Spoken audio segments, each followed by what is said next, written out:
You don't know the impact of these things, and what they know, I still not figured this out. People always wondered, how do you survive? In any season you go, you manage to stay there for 2-3 weeks and come back. Approximately about 3/4 of a liter it would take. You just drink that, that's the food. And you are so energized, means you don't need anything else for the whole day.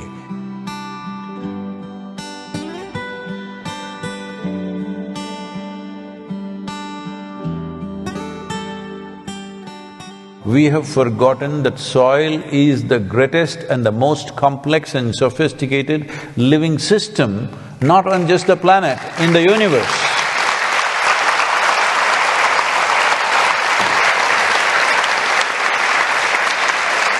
It is not just on this planet, in this universe, in the known universe, we do not know anything like the topsoil of this planet. That's how complex and sophisticated it is.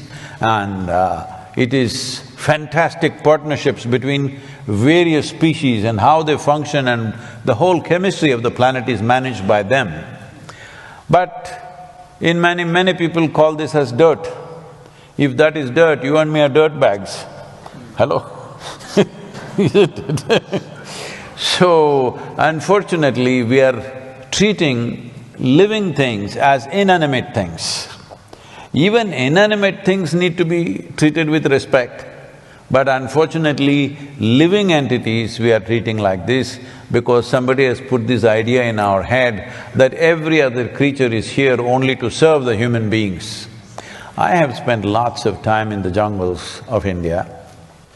I have spent so much time observing all the different creatures, not just the big ones, the small ones, because the crickets, the grasshoppers, the ants, termites, you better know who they are, because I've been in the jungles, I have had close encounters with tigers, I have very close encounters with elephants, and the Indian wild buffalo is terror, but I've been very close around them.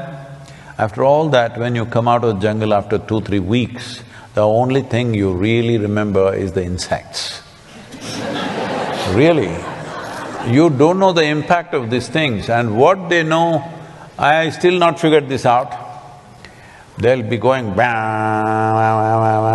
they'll be going exactly at, especially in the rainforest in the south, exactly at 2:30 in the morning, chuck, they'll stop. Within 30 seconds, another group starts off. They'll go on for hours. Every day, I'm just looking at the watch, exactly at 2:30 in the morning. What are they doing? They know something that you and me have not figured out, all right? I'm saying, without a clock, without anything, they know time to the second. How? But they know.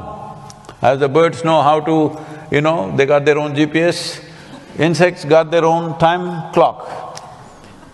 And exactly they know, and if you just observe them, today is going to rain. I am there in the jungle without any equipment, except what I'm wearing, there's nothing else. So, rain is an important part because if it starts raining in these southern Indian jungles, it can rain for 3 days non-stop, okay? So you better find a place where your bones will get wet, it's like that. So if you just observe the insects, they are all preparing for the rain, nothing, no cloud in the sky. But I learn to trust them. If I watch them, I know it's going to rain means it's going to rain. When they say it, it's true. Meteorologists, the only two professions in the world where you can be wrong 50% of the time is either you're a weatherman or you're an astrologer.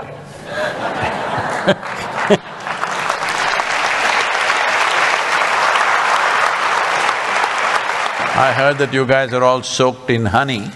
Let me tell you my honey story. Can I tell them a honey story? Yes, please. I'm just like them. I'm listening. I'm enjoying myself. Please, do, go. So when I was getting lost in the jungles of India, the only food that sustained me largely was honey. I ate other things that I don't want to talk to you about, but largely honey.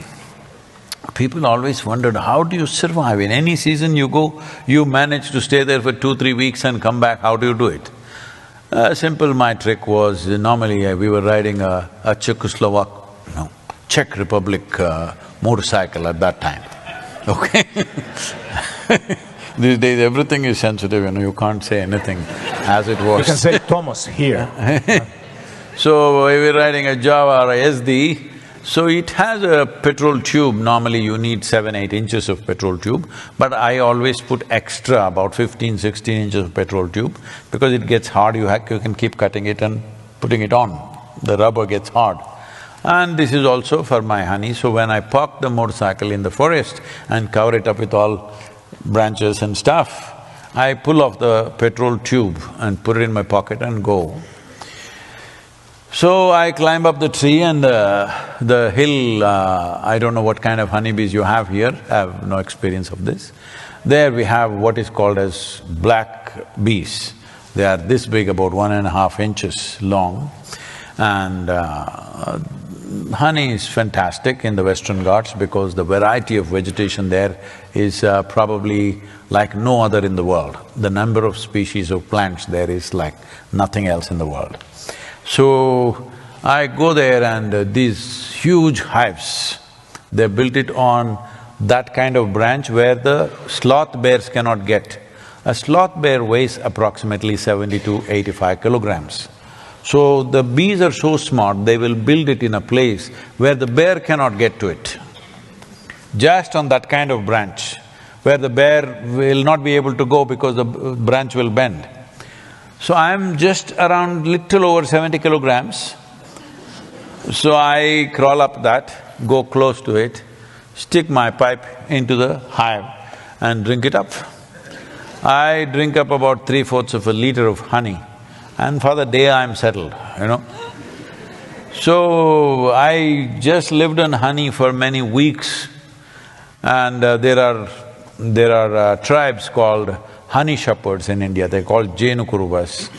So I went and lived with them, and they just live on honey.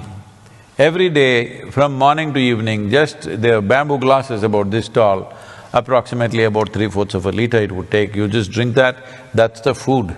And you are so energized, means you don't need anything else for the whole day. You're climbing trees, you're doing all kinds of crazy things, but it takes care of you, 1 liter of honey. So I'm just telling you because I heard honey beekeeping is a big deal here.